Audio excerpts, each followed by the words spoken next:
Welcome to my channel she vlogs. ఈ రోజు అయితే మనం ఈజీగా రెస్టారెంట్ స్టైల్లో ఎగ్ నూడిల్స్ ఎలా చేయాలో చూసేద్దాం. ఫస్ట్ అయితే స్టవ్ ఆన్ చేసి ఒక బాండి అయితే పెట్టండి. అది కొంచెం వేడెక్కినాక అందులో 2 గ్లాసెస్ ఆఫ్ వాటర్ అయితే వేయండి. నేను 2 గ్లాసెస్ ఎందుకు తీసుకుంటున్నాను అని అంటే 4 అయితే వేస్తున్నా ఇప్పీస్ బాయిల్ చేయడానికి.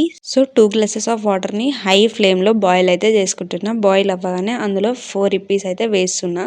అవి జస్ట్ 70-80% బాయిల్ అవ్వాలి. బాయిల్ అయిన తర్వాత వాటిని తీసి డ్రైన్ చేసుకోవాలి. ఇక అందులోకి మనకు కావాల్సింది 2 ఆనియన్, 4 మిర్చి, 3 ఎగ్స్ అండ్ 4 ఇప్పి మసాలా. ఇక వీటినైతే మంచిగా చిన్నగా కట్ చేసుకోవాలి. తర్వాత బాండి పెట్టుకొని అది వేడైనాక ఆయిల్ అయితే వేసేసి ఆయిల్ కొంచెం హీట్ ఎక్కినాక ఇక అందులో 3 ఎగ్స్ అయితే వేసి ఫ్రై చేసేయండి.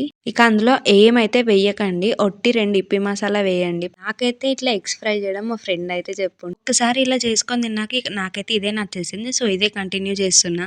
మీరు కూడా ట్రై చేయండి, మీకు కూడా పక్కా అంటే పక్కా నచ్చుతుంది. ఇక ఫ్రై అయిన ఎగ్స్ ని పక్కన తీసేసి మళ్ళీ బాండి పెట్టండి. బాండి పెట్టేసి ఇక ఆయిల్ వేయండి. ఇక ఆయిల్ వేడైనాక అందులో మనం కట్ చేసి పెట్టుకున్న ఆనియన్ ఇంకా మిర్చి అయితే వేయండి. మంచిగా బ్రౌన్ కలర్ వచ్చే వరకు ఫ్రై చేసిన తర్వాత కొంచెం అల్లం అయితే వేసుకోండి. అల్లం ఎందుకు వేస్తున్నానంటే మనం ఎగ్ వేస్తున్నాం కాబట్టి నీసు స్మెల్ రావద్దు అని చెప్పేసి అల్లం అయితే వేస్తున్నా. ఇక అందులోనే ఉప్పు 1 స్పూన్ ఇంకా మిగిలిన 2 ఇప్పి మసాలాస్ కూడా అందులోనే వేసేసి కలిపేస్తున్నా. కలిపేసినాక ఎగ్స్ అయితే ఫ్రై చేసి పక్కన పెట్టినాం కదా, అవి అయితే అందులో వేసి మిక్స్ చేసుకోవాలి. మిక్స్ చేసుకున్న తర్వాత బాయిల్ చేసుకున్న ఇప్పిలో మళ్ళీ కొన్ని వాటర్ వేసుకొని కడుక్కోవాలి. అంటే అది మొత్తం స్టిక్కీ అయిపోయింది పక్కన పెట్టేసినాం కాబట్టి. సో కొంచెం లూజ్ అవడానికి ఇంకా కొన్ని వాటర్ పోస్తే అది మంచిగా సెట్ అయిద్ది.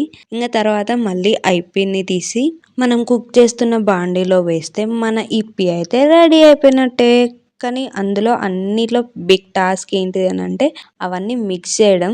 మిక్స్ చేస్తే అంటే మంచిగా మిక్స్ చేసుకోవాలి. ఎంత మంచిగా మిక్స్ చేసుకుంటే అంత బాగుంటుంది.